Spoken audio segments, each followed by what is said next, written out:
masuk? Oh, banyak banget. Banyak banget. Jangan-jangan semua peserta mau WA. Tapi coba dulu baca yang paling ya, ini salah satu yang mau saya baca nih. Baca dulu sebentar, tapi nanti jawabnya 3 aja dulu ya. Oke. Nah, jawab 3, nanti yang 3 dijawab itu yang akan menyampaikan jawabannya di forum ini. Ya. Assalamualaikum Rama, senang jumpa lagi. Saya tahu Mas Rama jago komputer ini dari 0811 sekian. Nah, teman-teman yang men-chatting harus taruh namanya. Kalau enggak, nanti Mas Rama nggak bisa baca. Karena dia belum save di handphonenya. Jadi chatnya dengan nama. Saya Warnek gitu. Saya Doni gitu. Jadi pakai nama supaya beliau bisa bacakan. Oke. Mau dibalas salah satu ya Pak? Oke. 3 biji aja dibalas ya. 3 biji oke. Ini dari sebentar. Pilih aja. Jangan sebut orangnya dulu. Ini namanya Romanda Gofari. Oh, kan bisa baca kan ya, Romanda Gofari ya. Karena banyak media sosial yang tidak bermanfaat. Sebentar. Alumni Semanagam Cinikia itu Mas Rama. Dibalas saja. Balas ya. Nggak usah dibacain, dibalas saja Mas Rama. Insya Allah tergantung bagaimana kita memanfaatkan media sosial tersebut.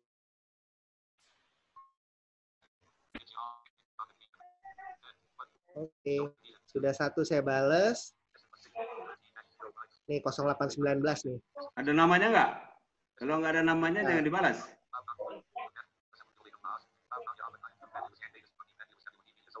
Oh, Assalamualaikum Mas, mau nanya bagaimana kiat-kiat terbaik bagi penulis pemula untuk mulai menulis gitu kan? Namanya ada? Oh, ini yang tadi juga. Ganti dulu. Ganti.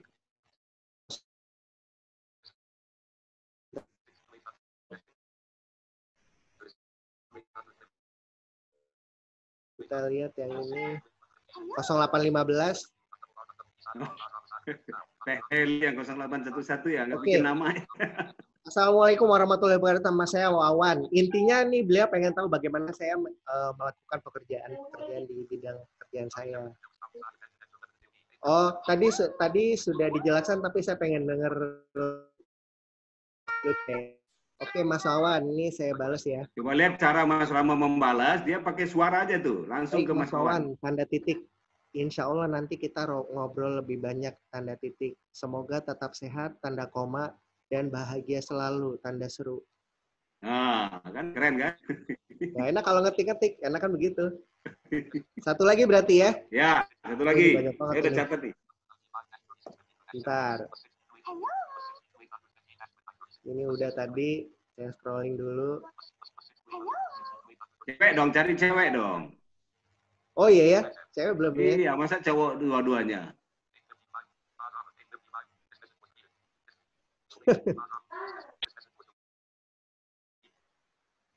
Assalamualaikum. Ini mungkin cewek nih ya. Assalamualaikum. Bawahnya Mas Rama, bawahnya pesennya dihapus semua. Berarti dia mau itu dong, mau curhat. Fun room ini laki-laki perempuan ya? Oh ya, bisa laki, bisa perempuan, tergantung waktunya itu. Oke. Karena laki-laki. Oh, laki-laki. Nanti jelasin lagi ya tadi. Nggak ada nama saya Rama. Oke. Bu Nelly. Bu Nelly mah nggak usah hadiah. Bu Nelly ngasih hadiah ini. Bu Nelly harus ngasih hadiahnya. Oke, sebentar. Saya scroll dulu. Tapi kalau nggak ketemu perempuan lagi nggak apa-apa ya, Pak? Nggak apa-apa. Di random aja, random. Oke, ini 0812 7 sekian.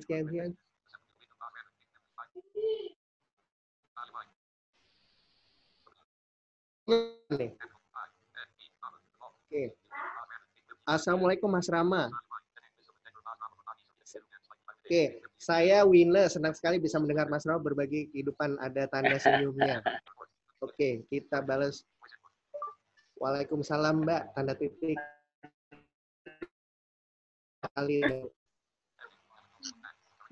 Di sini dibacanya wine karena wine. Oke. Terima kasih Mas Rama. Jadi ada 3 tadi teman-teman. Nah itu contoh ya. Jadi dia tidak terbatas. Tidak ada halangan Mas Rama untuk bermain handphone, membuat blog, ya, membuat YouTube dengan seperti orang biasa. Itu yang saya bilang luar biasa kehebatannya. Insya Allah nanti di WhatsApp saya balas semua kalau ada pertanyaan. Tapi kalau nanti yang mau bertanya khusus di diskusi ini silakan ke Pak Wang. Ya, ya. Nanti Japri udah saya serahkan sama Mas Rama yang mau order buku, yang mau undang jadi pembicara, ya tinggal dikondisikan langsung lah dengan Mas Rama ya. Ini sebuah anugerah bagi kita malam ini. Baik teman-teman, kita sampai di sesi yang ketiga, sesi curhat. Saya mempersilahkan siapa yang mau bertanya, raise your hand, atau ketik di ruang chat room, atau coba langsung minta admin untuk membukakan mute itunya, mikrofonnya. Jadi pertanyaan jangan panjang-panjang supaya bisa kebagian ya, yang lain juga bisa kebagian. Jadi pertanyaannya pendek-pendek, nanti kita jawabnya juga dari Mas Rama pendek-pendek. Intinya kan kita mau curhat tentang kehidupan. Kenapa saya masih malas, tidak yakin, kok Mas Rama lebih yakin, dan seterusnya lah. Silakan untuk bertanya. Nah, ini Vandrum sudah mengajukan diri mau bertanya. Saya buka 3 dulu ya. Silakan, Vandrum yang pertama. Tolong Mas Arif mute-nya room atau bisa buka sendiri. Sudah kedengaran suara saya. Oh, oke. Ya, Mas Rama. Silakan Vandrum. Mas, aduh, saya sangat luar biasa banget nih. Langsung dengan Mas. Mungkin ada ini saya tanyakan, Mas. Ya, Mas. Pertama, gimana caranya Mas Rama nih dalam mendidik anak dengan kondisi keterbatasan seperti ini, gitu. Itu satu. Terus tokoh siapa sih Mas tokoh motivasi Mas Rama nih? Yang tadi Mas Rama bilang dari tahun 2010 ya. Sampai sekarang udah S2, itu luar biasa. Ini cara Mas Rama cara bersyukur dalam kondisi seperti ini. Bagaimana cara ya Mas Rama? Hari atau apakah ada? Oke. Makasih Vandrum. Saya catat dulu ya, Mas Rama. Siap. Oke, catat dulu biar nanti kita dengarkan sama-sama. Yang kedua, ada pertanyaan dari Kang Adi Nugroho melalui chat room. Ya, Kang Adi, apa yang membuat Mas Rama begitu confidence, percaya diri, seperti tidak punya beban hidup? Itu dari Mas Adi Nugroho. Kalau seperti berarti sebenarnya ada bebannya. Gitu ya. Nah, nanti dijawab pelan-pelan. Yang ketiga, ada pertanyaan dari Uni Artiza. Pertanyaan beliau, Mas Rama, bagaimana Mas Rama menjaga kestabilan motivasi sehingga selalu tinggi? Apakah motivasinya on terus atau bagaimana Mas Rama menjaganya gitu? Itu yang ketiga ya. Yang keempat pertanyaan dari Mas Beta Sagita, Ustadz Beta Sagita. Pertanyaannya, penghasilan pertama Mas Rama pribadi apa? Yang jelas bukan tukang pijit kan? Yang jelas kan, bukan kan? Baik, itu dulu 4. Silakan dijawab. Itu speakernya ke mute itu, Mas Rama. Dibuka mute-nya dulu. Unmute dulu.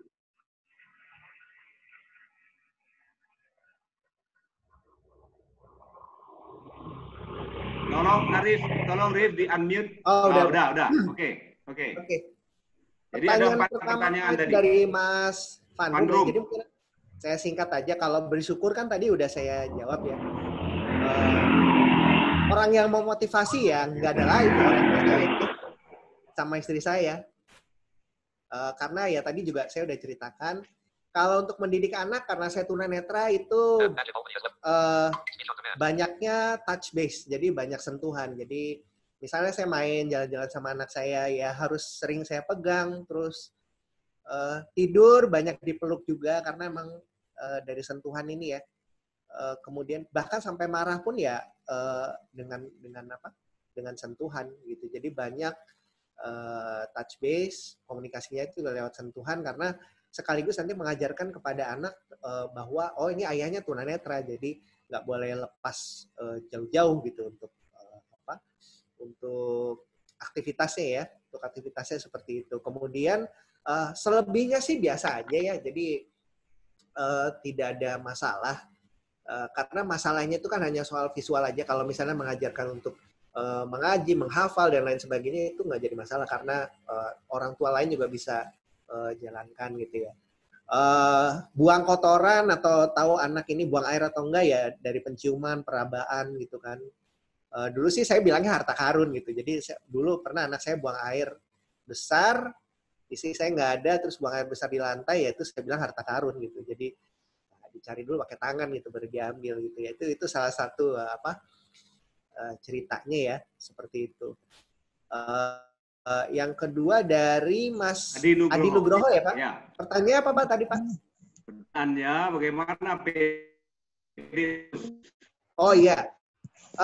Sebenarnya kalau yang terus sih ya. Jadi ada masanya saya down gitu. Pak Wanek juga pernah lihat gitu. Tapi bagaimana saya berusaha supaya itu dominan. Jadi bahagianya dominan, percaya dirinya dominan gitu. Kalau saya boleh bilang sih mungkin saya percaya diri ya karena orang tua ya. Karena emang waktu kecil seingat saya orang tua, keluarga itu nggak ada yang beda-bedakan maksudnya buta atau gimana lah gitu. Kamu nak kan karena kamu buta atau lain-lain sebagainya. Saya tidak pernah mendengar itu gitu. Jadi ini juga bisa menjadi pelajaran buat saya sebagai orang tua. Ya mungkin kalau kita, wah anak setan gitu. Mungkin anak kita juga akan yang wah down gitu, anak setan, bapaknya berarti, ya kan kayak gitu ya. Saya tidak pernah mendengar ucapan seperti itu dari orang tua saya atau keluarga. Jadi boleh dibilang sih kalau kepercayaan diri itu banyak tumbuh karena lingkungan sekitar saya yang alhamdulillah juga memang baik gitu ya. Terus tadi ada juga pertanyaannya itu kok kelihatannya kayaknya kayak nggak ada beban gitu. Oh juga ada sedih, marah, kesel, baper juga gitu. Karena wajar sebagai manusia gitu. Tapi seperti saya bilang tadi, saya berusaha untuk bagaimana itu tuh jumlahnya tidak melebihi enjoyment for life gitu ya. Kenikmatan saya menikmati hidup. Kemudian kalau tadi juga ada yang ketiga itu dari siapa Pak? Budi Artiza. Oh ya pertanyaannya tadi. Bagaimana memaintain motivasinya naik terus? Oke. Cara maintainnya kalau saya lebih banyak bergabung, baca-baca, kumpul-kumpul dengan orang yang mereka memang punya apa yang kita butuhkan. Karena boleh dibilang semangat motivasi itu kan dia bentuknya tuh kayak keluar dari kalau ini udah selesainya down lagi gitu. Jadi memang harus sering-sering kumpul-kumpul kayak gini gitu. Ikut majelis-majelis yang memang banyak memberikan motivasi gitu. Insya Allah kalau sering ikut seperti itu bisa terjaga gitu ya.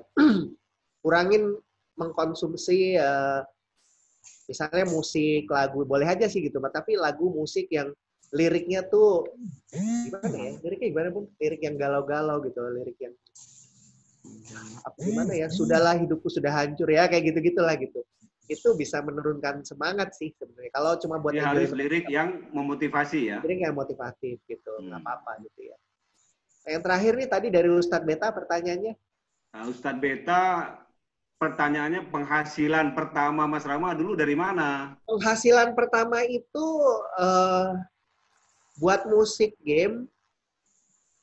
Saya ingat dulu tuh 75.000 dan itu pakai Wessel. Itu wow, itu luar biasa. Sampai Wessel tuh saya pegang bawa kemana-mana. Itu mungkin teman-teman di sini pernah ngalamin tuh. Terima uang lewat Wessel gitu. Amplop coklat gitu. Coklat juga kata orang sih. Saya nggak tahu amplopnya warnanya apa gitu. Dengan bangganya tuh datang ke kantor pos. Buat cairin uangnya yang 75.000. Jadi itu penghasilan pertama saya. Oke. Sip. Nah, ini ada 3 orang tadi yang mengangkat tangan. Apa semua udah tercover ya? Ada lagi yang belum? Kalau udah, saya bacakan lagi yang lain. Ini cukup banyak. Jadi sekali lagi saya juga minta maaf kalau ada yang kelewat. Kalau ada yang sama pertanyaannya, nanti bisa dilebur. Ya, lumayan banyak nih peminatnya Mas Rama malam ini. Ya Allah. Ada dari Pak Supardi. Pak Supardi nanya kepada Mas Rama, apa tadi pertanyaannya Pak Supardi nih? Bentar, saya cari dulu ya. Ini saking bingungnya saya ini. Oh, ini banyak banget ya. Nih, bagaimana cara Mas Rama meyakinkan istri ketika mau menikah? Nah, ini penting nih. Nah, ini nih. Istrinya orang normal, cantik. Mana tadi istrinya? Suruh muncul dulu. Yang tadi belum melihat semua itu. Mana Mbak Isya tadi? Oh, itu. Ini benar. Ini istri saya nih. Ayo, saya muncul dulu saya sebentar. Istri saya pemalu memang. Oh gitu ya, malu-maluin atau apa? Katanya. Nah, gimana tuh meyakinkannya kok bisa gitu? Oh gitu ya. Halo, Mbak Isya. Nah, ini beliau ini adalah karyawan perusahaan, anak perusahaan BUMN. Jadi Mbak Isya ini adalah karyawan loh, ya bidang keuangan. Apa kabar Mbak Isya? Baik, Pak Walnek. Selamat Sehat ya? Semuanya, Bapak Ibu. Nah, ini pertanyaannya jawab tuh. Bareng sama Isya tuh. Gimana Mas Rama meyakinkan? Biar saya jawab. Oh. Yo, silakan Mas Rama. Nah, Ya. Sebenarnya sih nggak ada jurus yang macam-macam. Yang diminta sama istri saya satu ya, dulu kan katanya pacar saya banyak gitu. Jadi ya dilepasin lah itu semuanya gitu kan. Kayak gitu. Terus datang ke rumah, orang tuanya Mbak Isya awalnya memang tidak bisa menerima karena wajar ya, karena yang fisiknya normal aja banyak yang dipertanyakan, apalagi yang tunanetra gitu. Yang dikhawatirkan kan anaknya nanti tunanetra juga atau enggak, terus membahagiani istrinya bagaimana. Ya alhamdulillah dengan jadi kami tidak frontal pada saat itu, ya kita ikhtiar, tawakal gitu ya. Makin ditentang, buah-buahan makin banyak dibawa ke mertua gitu. Ya, jadi itu mungkin yang jadi tipsnya pakai buah-buahan dong. Buah-buahan kan biasa kalau di sinetron kan kalau anak ditentang itu marah, ngambek, kabur kemana gitu. Kita enggak, buah-buahan makin banyak dibawa. Gitu. Oke. Ya. Kita lanjut ya. Ada pertanyaan dari Bang Nur Aziz. Bagaimana cara untuk tetap konsisten menulis buku? Ya, Nur Aziz ya, itu satu. Yang kedua, ada pertanyaan dari Aulia. Apa kegagalan yang pernah Mas Rama dapatkan yang membuat Mas Rama terpuruk? Dan bagaimana Mas Rama mengatasi bangkit kembali? Saya kira ini yang cerita 2010 ya. Tadi ada pertanyaan juga, siapa orang yang memotivasi Mas Rama pertama kali ketika terpuruk itu? Nah, jadi dikaitkan dengan pertanyaannya dari Aulia. Kemudian yang ketiga Dina Faiha bertanya bagaimana caranya selalu percaya diri. Oh, tadi udah ya, udah dijawab tadi sama. Kemudian dari Pak Iqbal Hartawan, kok bisa belajar bahasa Inggris? Speakingnya itu keren loh. Nah, silakan tuh. Ada 3 pertanyaan Mas. Yang pertama dari? Yang pertama Abdul Aziz. Pertanyaannya? Bagaimana bisa nulis buku konsisten tuh? Oke, konsisten. Ya, jadi gini. Menulis ini sama dengan semua pekerjaan. Jadi kita harus telaten gitu ya. Kalau cuma sekedar nulis sekarang sih gampang gitu. Cari buku itu udah banyak banget karena penerbit di mana-mana ada gitu ya. Bisa menerbitkan gampang. Tapi yang terpenting adalah konsisten dalam bentuk kualitasnya. Karena saya juga nggak konsisten gitu. Kadang setahun sekali, kadang baru 3 tahun sekali bukunya terbit gitu. Alhamdulillah sekarang terjaga sih setahun sekali gitu. Tapi yang terpenting adalah konsisten dari segi kualitas.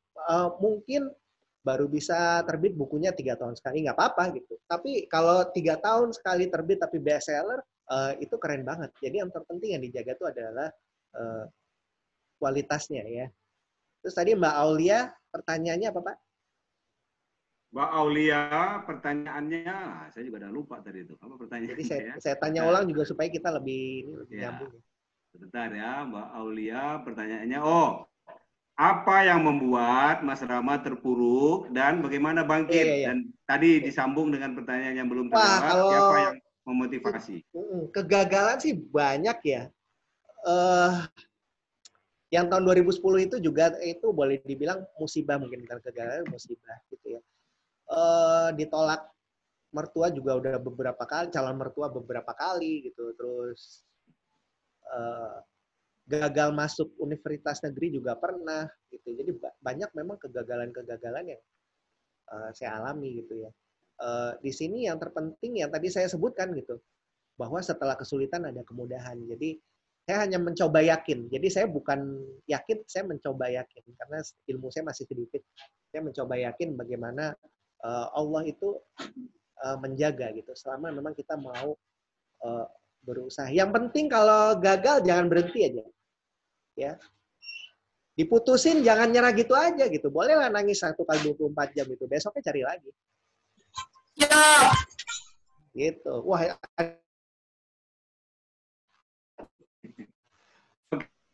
tadi yang memotivasi itu ya orang tua, istri saya, Pak Walnek, ada mentor saya, Dr. Aisyah Dahlan. Boleh nanti kapan-kapan diundang beliau. Boleh cari juga namanya Dr. Aisyah Dahlan. Yang keempat dari Mas Iqbal Hartawan. How can I speak English? Hey dude, guys. And you have to answer in English as well. Right. So I've got American English here, but I also have British English. So the most important thing is that you keep studying, you enjoy what you're doing, and you go to many cities, you talk to people, things like that. Aku iki wong Jawa, Mas. Ya podo-podo wong Jawa toh. Nah, ini bahasa yang paling ya sebenarnya sih gini ya. Bahasa itu kan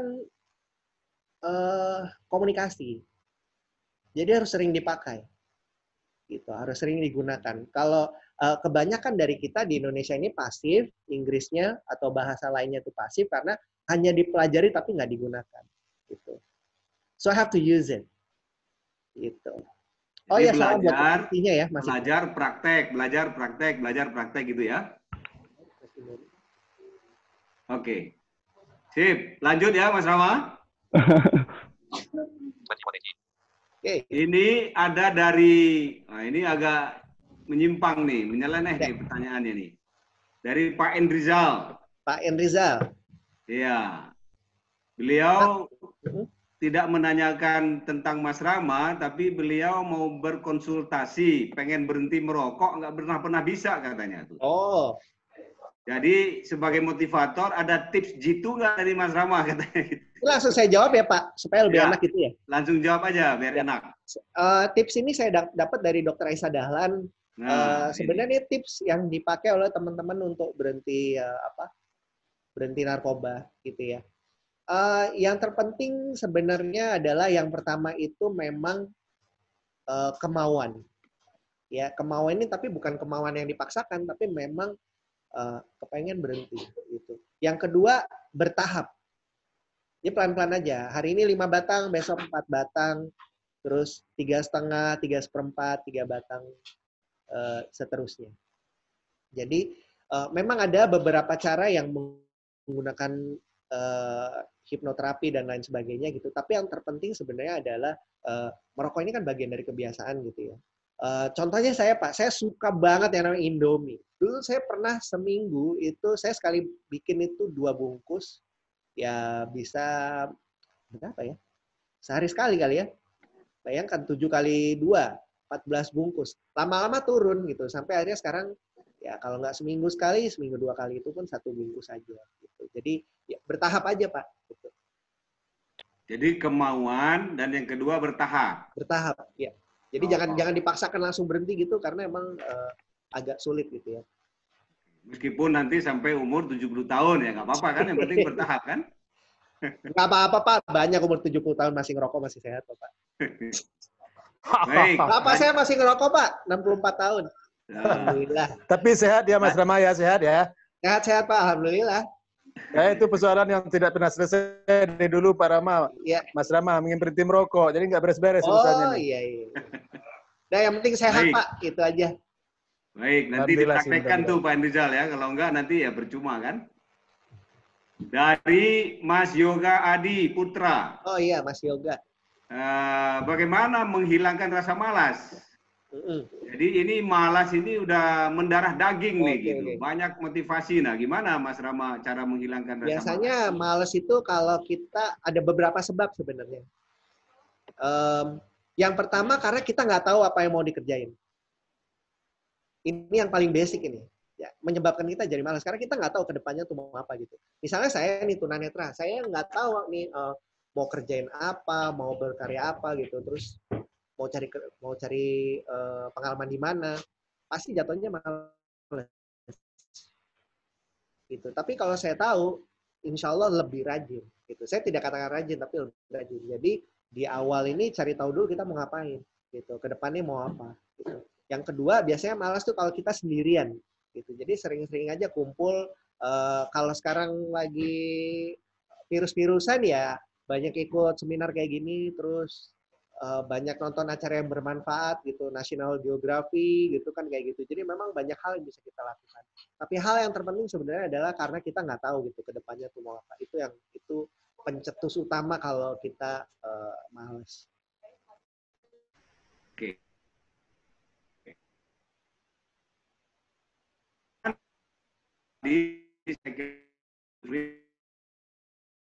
Dijawab tadi pertanyaannya. Ini ada pertanyaan dari Bayu Rahman. Ya Mas Bayu. Bagaimana Mas Rama memotivasi orang yang katakanlah berkekurangan atau memiliki keterbatasan, tetapi dia menjadikan itu sebagai beban, tidak seperti Mas Rama gitu. Gimana? Apa kata kuncinya itu? Ada keywordnya ada nggak? Gitu? Ya jadi memang ada teknik untuk memotivasi sesama orang yang berkekurangan atau mungkin ada orang yang berkekurangan. Kita mesti lihat dulu karakteristik orangnya. Gitu. Kalau dia karakter yang memang periang, penggembira, suka berkenalan dengan orang lain, kita boleh bandingin. Misalnya gini, si A dan si B dua-duanya penyandang disabilitas. Si B baru aja nih. Kamu lihat si A tuh. Tapi orang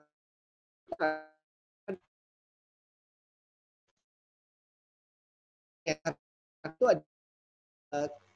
kita sering tanyain apa yang dirasain, problemnya bagaimana, kedepannya mau kayak apa gitu. Terus ketemukan dengan orang-orang yang memang bisa cerita problemnya dia. Misal begini, anggaplah Pak Walnek ini penyandang disabilitas yang pemikir. Saya tidak bisa ketemu Pak Walnek lalu bilang, contohlah Pak Sidik, beliau berhasil meskipun ada keterbatasan. Justru Pak Walnek malah kepikiran. Gitu. Justru yang saya lakukan adalah bahwa saya ngerti Pak Walnek gitu. Saya juga susah kok Pak. Gitu. Untuk jalan aja susah banget. Sering kesandung, kejedot ya. Tapi emang harus dilewatin Pak. Gitu. Karena mau nggak mau ya, saya harus nafkahin istri saya. Gitu. Jadi banyak sharing. Kita harus lihat dulu. Mungkin nanti kita bisa banyak ngobrol, Mas Bayu ya, tentang karakter gitu ya. Karakter orang. Jadi kita lihat dulu nih siapa yang mau kita motivasi. Gitu.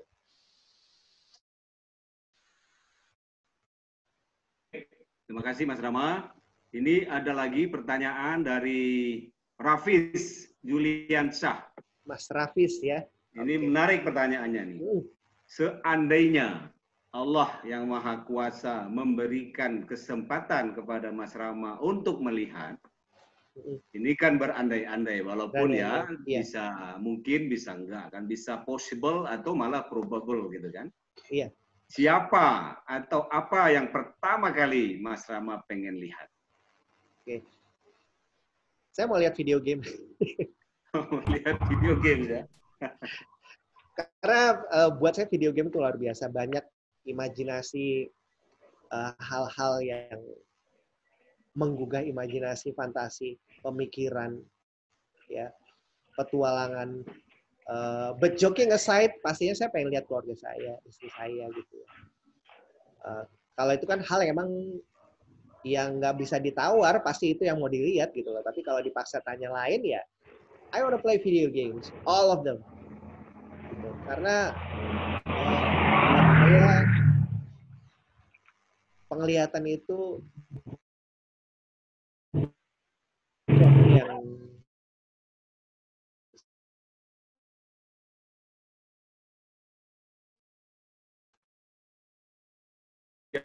video games. yes. Karena hobinya, passionnya di video games.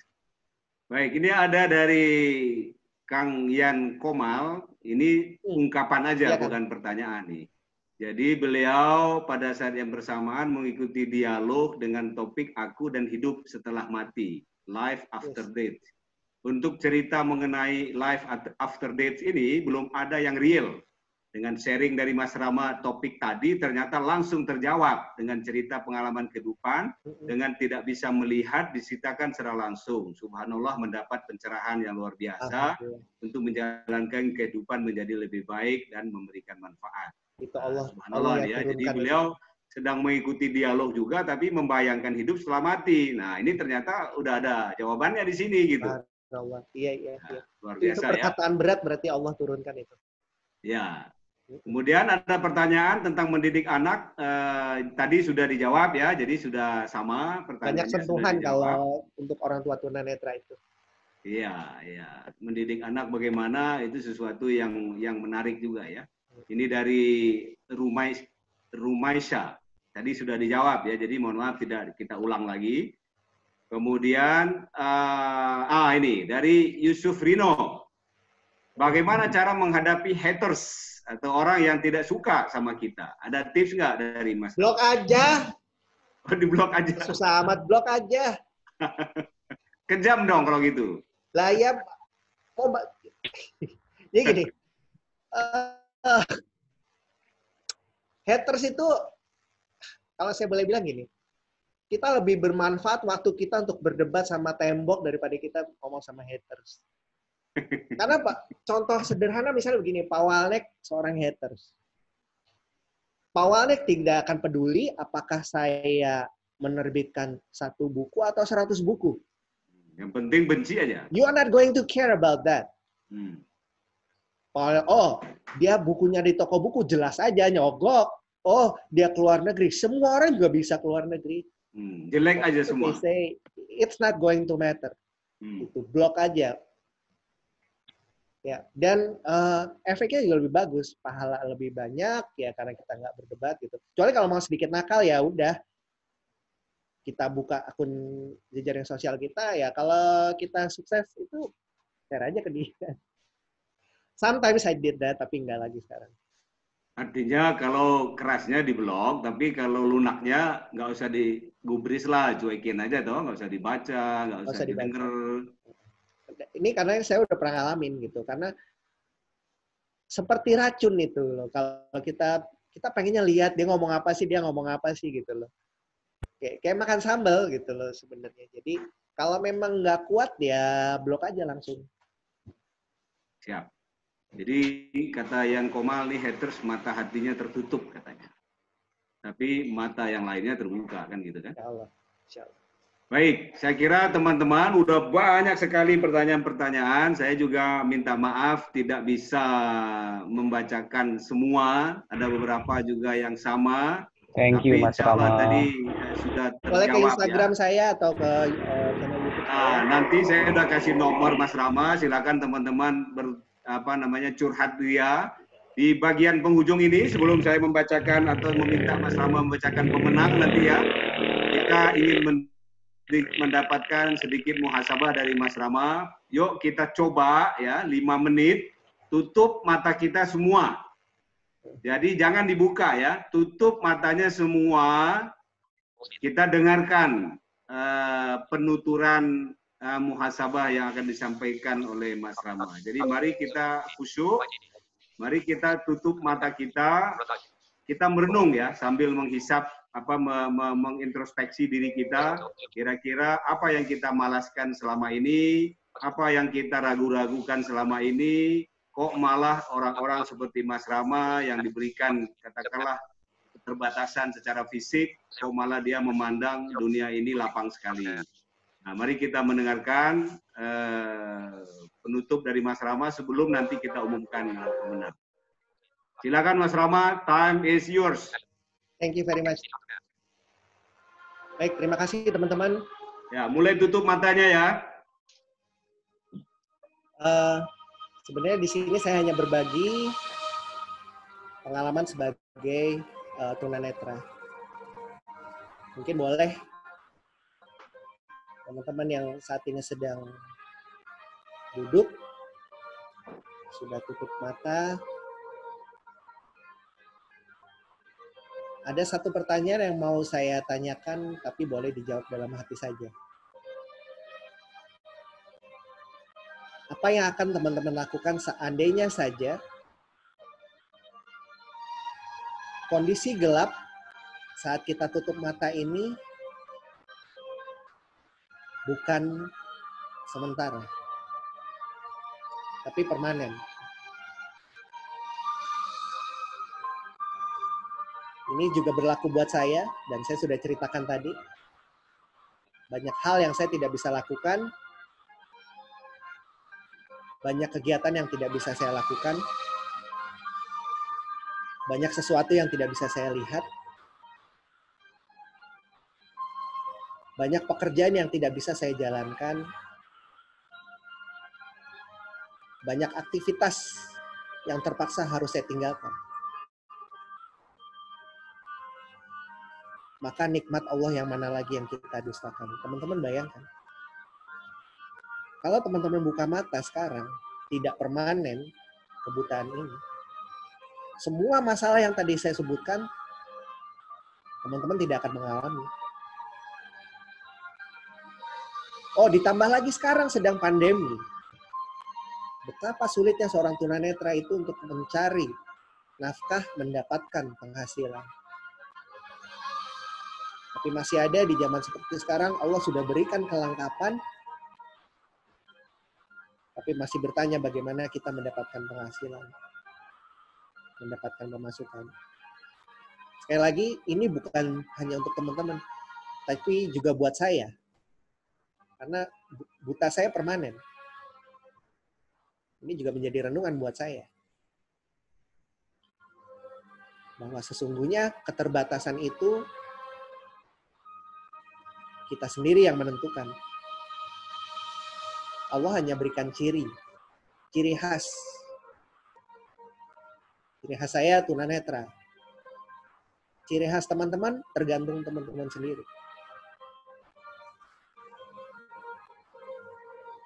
Dan insya Allah semua orang punya keterbatasannya masing-masing. Semua orang ada kelebihan, ada kekurangannya juga.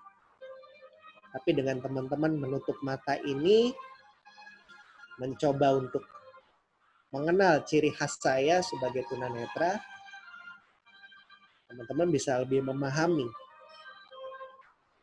ya, memahami sisi tidak enaknya dari tunanetra itu,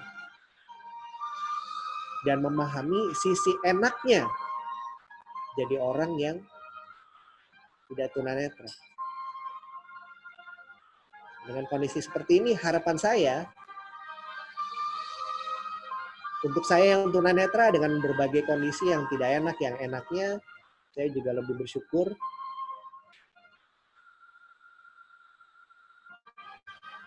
Bersyukur karena sampai sekarang Allah masih memberikan rezeki buat saya. Dan buat teman-teman yang sudah diberikan fisik yang sempurna,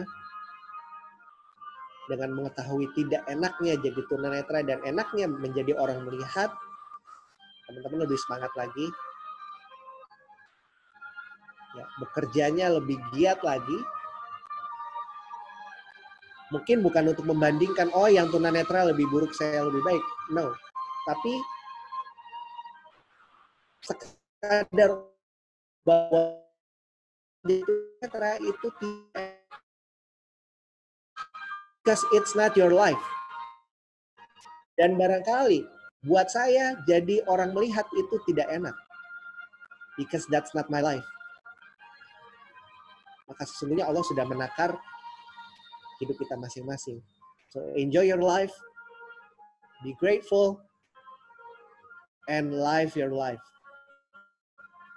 Nikmati hidup teman-teman, bersyukur, dan mohon doanya supaya saya juga tetap dijaga rasa syukurnya. Mohon doanya juga supaya ilmu yang kita pelajari malam ini menjadi sesuatu yang bermanfaat. Kalau saya meninggal nanti, mungkin ada rekaman ini bisa menjadi penyambung amalan yang ilmu yang bermanfaat. Dan sekali lagi mohon maaf apabila ada banyak kekurangan dalam penyampaian saya dan juga kendala teknis yang tadi sempat kita alami. Wabillahi taufiq wal hidayah. Assalamualaikum warahmatullahi wabarakatuh. Waalaikumsalam warahmatullahi wabarakatuh. Terima kasih Mas Rama, teman-teman sekalian. Marilah kita sambung dengan sedikit doa atas berbaginya Mas Rama malam ini kepada kita semuanya. Tetaplah menutup mata, mari kita renungkan bersama-sama dengan mengucapkan syukur kepada Allah Subhanahu wa taala. Alhamdulillahirabbil alamin. Wassalatu wassalamu ala asrofil anbiya'i wal mursalin wa ala alihi washabbihi ajma'in. Ya Allah, Tuhan yang Maha Rahman dan yang Maha Rahim. Malam ini Engkau tunjukkan kepada kami betapa kasih sayang-Mu tak terhingga kepada hamba-hamba-Mu. Kami yang selama ini merasa berkecukupan. Kami yang selama ini berasa terlahir dengan penglihatan yang jelas, dengan tangan yang cukup, dengan jari-jari yang lengkap, dengan kaki yang lengkap, pendengaran yang nyaring. Tetapi kami mungkin belum mengartikan kehidupan ini sama seperti Mas Rama, yang Engkau utus dengan keterbatasan dari sisi fisik, tetapi ketidakterbatasan dari sisi-sisi yang lain. Kami bersyukur kepadamu ya Allah atas malam ini. Mudah-mudahan malam ini menjadi malam bagi kami untuk bisa berbuat lebih baik. Menggunakan mata kami, tangan kami, kaki kami, telinga kami, mulut kami, dan seluruh jiwa raga kami ini untuk berbuat baik, untuk maslahat, untuk memberikan manfaat kepada seluruh sekalian malam ini. Amin. Ya Allah, ampuni kami ya Allah. Kami masih kurang dalam memaknai kehidupan kami ini ya Allah. Kami masih banyak protes, masih banyak berbuat tidak baik kepada kedua orang tua kami, ya Allah. Baik waktu kami dulu masih kecil maupun sekarang kami sudah dewasa. Baik ketika orang tua kami masih ada maupun ketika di antara orang tua kami sudah tiada. Rasanya kami belum bisa berbuat banyak. Rasanya kami masih banyak dosa dan kesalahan terhadap mereka, ya Allah. Kami sering komplain atas kehidupan kami. Kami sering tidak mengindahkan atas nasihat dan atas petunjuk-petunjuk dari mereka. Ampuni kami ya Allah. Karena tanpa ampunan-Mu niscaya kami tidak akan bisa kembali menjadi orang yang lebih baik. Baik di dunia ini maupun di alam akhirat nanti. Kami juga berdoa, ampuni kedua orang tua kami ya Allah. Orang tua kami yang masih ada. Atau orang tua kami yang sudah Engkau lebih dulu panggil. Lapangkan kuburnya, sinari kuburnya dengan sinar iman dan takwa, dan terimalah dia nantinya di tempat terbaik di surga-Mu, ya Allah, ya Rabbal Alamin. Ya Allah, berikan kami kesempatan untuk memperbaiki diri, untuk mengikuti hikmah dan manfaat yang diberikan oleh Mas Rama ini. Dan berikan juga kami kesempatan untuk lebih banyak berbuat kebaikan dan keberkahan kepada orang-orang di sekeliling kami, termasuk kepada orang-orang seperti Mas Rama, kepada orang-orang baik, meskipun di dunia ini mereka terlihat berkekurangan. Padahal sejatinya Engkau berikan kelebihan-kelebihan kepada mereka. Berikan kami kemampuan untuk banyak bersedekah, berbagi, dengan cara apapun ya Allah. Dengan cara apapun yang kami bisa dan yang kami mampu. Ya Allah, terimalah segala doa-doa kami. Rabbana taqabbal minna innaka antas samiul alim. Wa tub alaina innaka antat tawwabur rahim. Rabbana atina fid dunya hasanah wa fil akhirati hasanah wa qina azabannar. Subhana rabbika rabbil izzati amma yasifun wa salamun alal mursalin walhamdulillahi rabbil alamin.